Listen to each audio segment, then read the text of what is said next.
The room still smelled like expensive perfume, roasted chicken, and vanilla frosting when my husband stood up from his chair at the center of our daughter's second birthday party and tapped a stack of papers against the glass table, like he was announcing a business decision rather than dismantling a family. Around us, about 40 guests filled our rented garden hall. His colleagues from the architecture firm, my friends from nursing school, his mother carefully adjusting her camera angle as she filmed our daughter laughing in a high chair covered in pink icing. Everything looked warm, almost perfect from the outside, the kind of day people post online with captions about gratitude and family. But I remember thinking even then that something in Daniel's posture didn't belong to celebration anymore. It belonged to conclusion. He didn't raise his voice. He didn't need to. When he said my name, it cut through the music like someone lowering the volume of the entire world. "We need to stop pretending," he said, calm enough that a few guests actually smiled, assuming it was some kind of poorly timed joke, a private couple issue dressed up as drama. But then he slid the documents across the table, stopping right in front of my hands, and I saw the heading that made my chest go completely still. Dissolution agreement. For a few seconds, I genuinely couldn't process it, not because I didn't understand the words, but because I didn't understand the timing. Our daughter was laughing with frosting on her nose, my sister was holding balloons behind her, and Daniel's business partner was raising a toast 2 tables away. It felt impossible that something this final could exist inside something this ordinary. Then Daniel leaned closer, lowering his voice just enough that only I could hear him clearly, and said, "I've already made the decisions. The house stays with me. The firm stays with me. You can take whatever you want from the personal accounts. And you take her." The last sentence didn't register immediately. I remember blinking once slowly, like my brain was trying to reject the input entirely. Then it hit. Not like anger, not like sadness. More like the floor shifting a few centimeters in a direction it was never supposed to move. Around us, people started noticing the silence. Conversations broke unevenly, like glass cracking under pressure. Someone near the dessert table let out a nervous laugh, but no one followed it. Daniel looked relieved. That was the worst part. Not cold, not emotional, not conflicted. Relieved, like a man finishing paperwork he had been putting off. He even checked the guest list on his phone for a second, as if multitasking his own destruction. I should have reacted. I should have said something sharp, something emotional, something that matched the scale of what was happening. But instead, I did something I didn't fully understand at the time. I reached for the pen. The room changed energy instantly. I could feel it, the kind of attention that shifts from social to survival. My sister whispered my name, half warning, half confusion, but I didn't look at her. I signed the first page, then the second. My hand didn't shake. That surprised even me. Daniel expected resistance.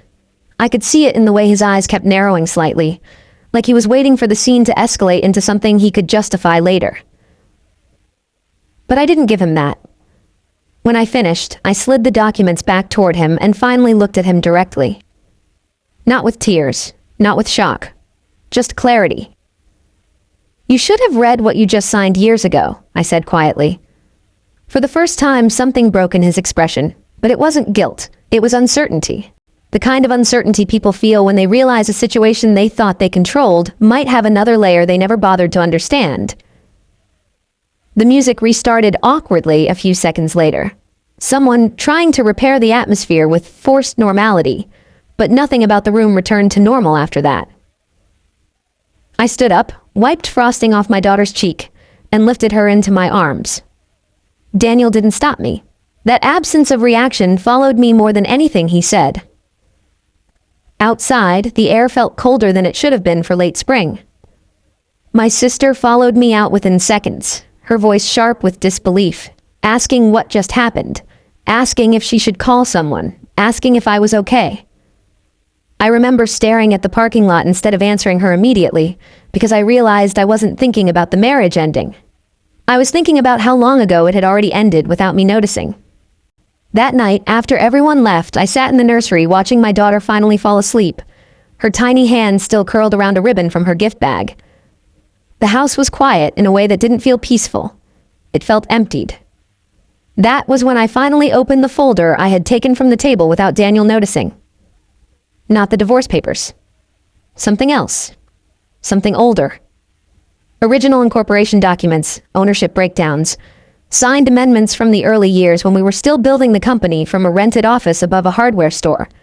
My name was there, clearly legally, indisputably. Not as an assistant, not as support, as co-founder. And Daniel had forgotten that detail. Or maybe he had never cared to remember it.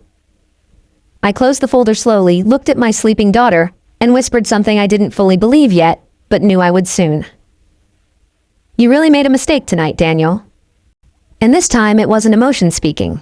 It was structure. The morning after the party didn't feel like morning in any real sense. Because nothing inside me had reset overnight the way days are supposed to reset things. I woke up in my father's guest room with the faint sound of a refrigerator humming down the hall and sunlight cutting through thin curtains that didn't quite block the world out. And for a few seconds I just lay there staring at the ceiling, trying to locate the exact point where my life had stopped being recognizable and started becoming something else entirely. My daughter was asleep beside me in a travel crib, her breathing steady, innocent, in a way that made the silence around her feel even heavier. There was no message from Daniel. No apology. No explanation. Just absence, clean and complete, like a document that had been filed and forgotten. By mid-morning, my sister brought coffee and didn't ask too many questions at first, which told me she was trying not to break me open accidentally. She just sat across from me at the kitchen table and watched while I scrolled through my phone, not looking for anything specific, just confirming that the world outside my immediate pain was still functioning normally. That was the strange part. Everything else kept moving as if nothing significant had happened. Traffic reports, emails, local news, a notification about a school fundraiser, a reminder from a pediatric clinic, life behaving exactly as it always had. Daniel's life was still visible too, if you knew where to look. Photos from the company page, a recent post about expansion plans, a smiling image of him shaking hands with someone at a construction site, captioned with words like growth and vision and future. It almost made me laugh, except nothing about it felt funny anymore, because I now knew something he either hadn't realized yet, or had chosen to ignore. He hadn't taken everything. He had only taken what he thought he understood. Around noon, I opened my laptop for the first time since the party and logged into the company portal using credentials I hadn't touched in months. Greystone Development Group still recognized me, still let me in. That alone told me more than anything Daniel had said at the table the night before. Inside the system, everything looked organized on the surface. Clean dashboards, updated projections, new branding. A version of success carefully maintained for investors and employees who didn't look too deeply behind the structure. But when you started opening files layer by layer, the cracks appeared quickly. I didn't rush. I didn't panic. I just moved through documents the way I used to when I handled accounting during the early years. Methodical, detached, precise. Vendor agreements, equity summaries, loan structures, historical filings. And then I found it again. The original ownership distribution, the percentage breakdown that had been signed in the early years when we were still operating out of a half-renovated office above a hardware store, when Daniel still carried blueprints in his backpack, and I still worked night shifts at the clinic to keep us financially stable while the company slowly built itself from nothing. My name wasn't symbolic in those documents, it was structural. 48%. Not advisory, not temporary, not informal. Legally binding ownership. I closed the laptop for a moment and just sat there listening to the quiet house around me. My sister eventually asked if I was okay, and I told her something neutral, something safe, because I wasn't ready to say the full truth out loud yet. I think he made a mistake, I said. She frowned slightly. A mistake how? I didn't answer immediately because the answer wasn't simple. It wasn't emotional. It wasn't even satisfying in the way people expect justice to feel. It was procedural. By late afternoon, I received a call from someone I hadn't spoken to directly in years.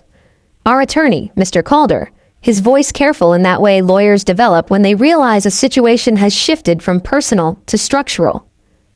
Claire, he said, I assume you've seen the filings from last night. I've seen enough, I replied.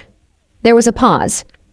Then he exhaled slowly, like someone preparing to explain something that should have never been unclear. Daniel submitted unilateral restructuring intent, he said. He's operating under the assumption that he holds controlling ownership based on operational leadership and recent capital injections.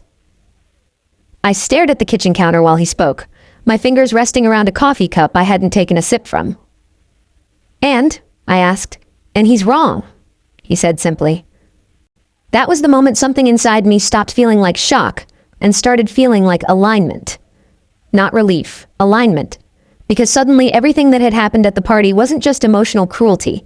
It wasn't just humiliation or arrogance or ego. It was a man making a decision based on a misunderstanding that had been building quietly for years. And misunderstandings in business don't resolve themselves. They collapse. I need you to understand something, Mr. Calder continued, his tone shifting slightly. If he proceeds with what he's initiated, he's not just ending a marriage. He's triggering a legal dispute over majority control of the entire company structure. I looked toward the hallway where my daughter was playing quietly on the floor with building blocks, completely unaware that the foundation of everything around her was suddenly under review. So what happens now? I asked. There was another pause, longer this time. Now, he said carefully, he finds out what he actually signed 15 years ago. After the call ended, I sat there for a long time without moving. Not because I was unsure, but because I was realizing something I hadn't fully understood before. Daniel hadn't taken my life from me. He had only revealed what part of it I had been carrying without ever being acknowledged for. That evening, I drove back to the house we used to share, not because I needed closure, but because I needed something physical to anchor the next steps. The neighborhood looked the same. Lawns trimmed, porch lights turning on as the sun dropped. A world pretending it hadn't just shifted underneath itself. Daniel's car wasn't there. But the house felt different anyway. Not abandoned, not occupied. Something in between. When I stepped inside, I noticed the first sign immediately. The files. Boxes stacked in the hallway that hadn't been there before. Labeled quickly, carelessly. Financials. Legal. Operations. He had started moving things. Not emotionally. Logistically. Like someone trying to reorganize a system he still believed he controlled. I didn't touch anything. I just walked through the house slowly, noticing how quickly ownership becomes illusion when the wrong assumptions are made. In the office, I found his laptop open on the desk. A spreadsheet visible on the screen. Forecast models. Revenue projections. Acquisition plans. All built on the same assumption. That he was the sole authority. I stood there for a long time looking at it, and for the first time I felt something that wasn't anger or fear or even satisfaction. It was inevitability. Because Daniel hadn't just made a mistake at a birthday party. He had made a mistake years ago and only realized it now, when undoing it would already cost him more than he was prepared to accept. And somewhere deep down, I think part of him already knew that. He just hadn't admitted it yet. The first real silence didn't come from anger or confrontation. It came from paperwork. That was the part Daniel never understood about the world he thought he controlled. Nothing meaningful ever collapsed dramatically at first. It collapsed administratively, quietly, in signatures, deadlines, filings, and meetings that didn't sound like war until it was already too late to call it anything else. By the time he called me again, the tone in his voice wasn't confident anymore. It wasn't even defensive. It was careful, like someone walking through a room where they suddenly realized the floor might not be stable. "We need to talk," he said. "We already did," I replied. A pause. Then, lower. Not like that. Not in front of everything. I understood what he meant. He meant control.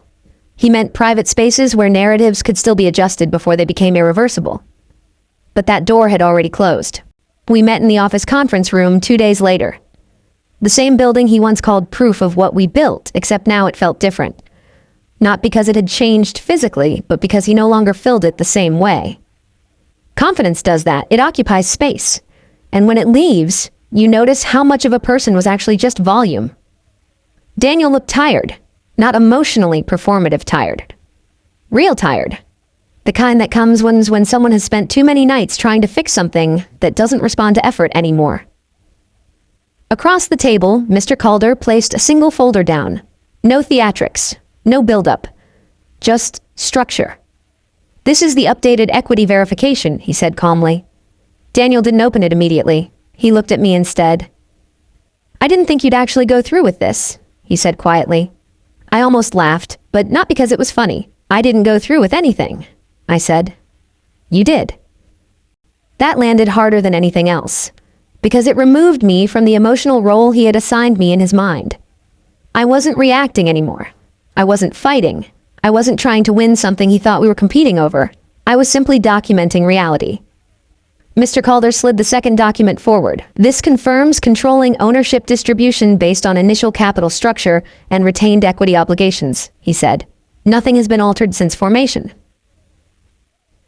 Daniel finally opened the folder. I watched his eyes move across the pages.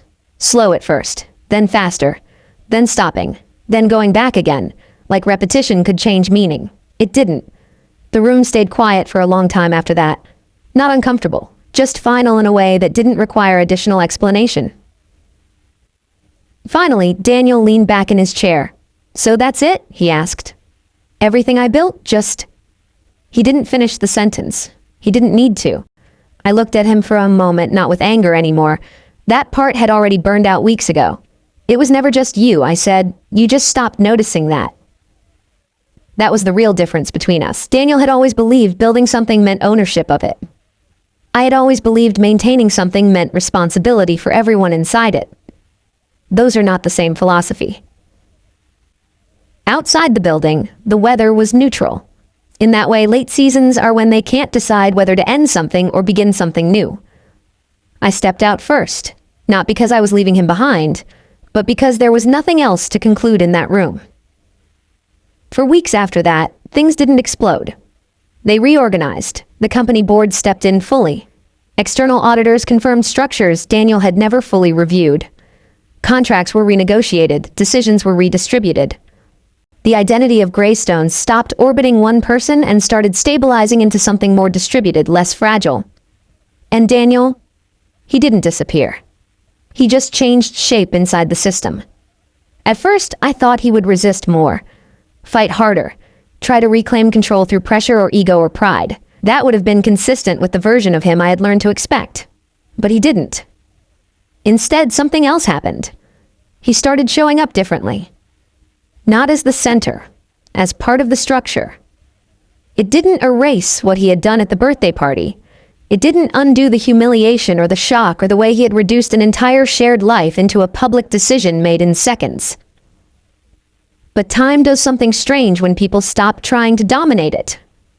It forces clarity. Months later, on a quiet afternoon, he came to pick up our daughter. There was no tension in the doorway anymore. No performance, just routine.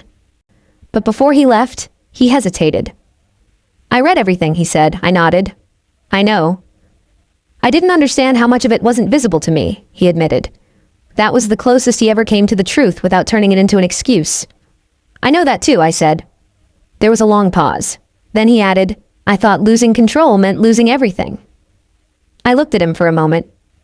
"You didn't lose everything," I said. "You just lost the illusion that it was only yours." Spring arrived slowly after that, the way it always does when something important has already changed before the weather catches up. We didn't rebuild what we had been. That version was gone, but something else replaced it. Something smaller, quieter, more deliberate. Not partnership in the old sense. Not reconciliation in the dramatic sense people like to imagine. Something more practical, more honest. Co-parenting without performance. Business without mythology. Life without pretending structure is the same as emotion. One evening, after our daughter fell asleep, Daniel stood by the doorway before leaving and looked back at the house for a moment longer than usual. "I used to think success meant being untouchable," he said quietly. I leaned against the wall, watching him. "And now?" I asked. He looked down for a moment, then back up. "Now I think it means not destroying what you'll need later just to prove you had control." I didn't respond immediately. Because not everything requires agreement. Some things just require recognition. "Drive safe," I said finally, and he nodded. After he left, I stood in the quiet hallway for a long time, listening to nothing in particular, just the absence of chaos. Our daughter's drawing was still on the fridge. Crayon lines, imperfect shapes, bright colors that didn't care about ownership or history or mistakes made in front of witnesses. And I realized something then that didn't feel like victory or loss or even closure. It felt like understanding. Not everything that breaks is meant to be rebuilt the same way, and not everyone who loses control is meant to disappear. Sometimes the ending isn't destruction. Sometimes it's structure finally being seen clearly enough to stop lying. And for the first time since that birthday party, I wasn't thinking about what I had lost. I was thinking about what finally honestly remained. And that was enough. The end.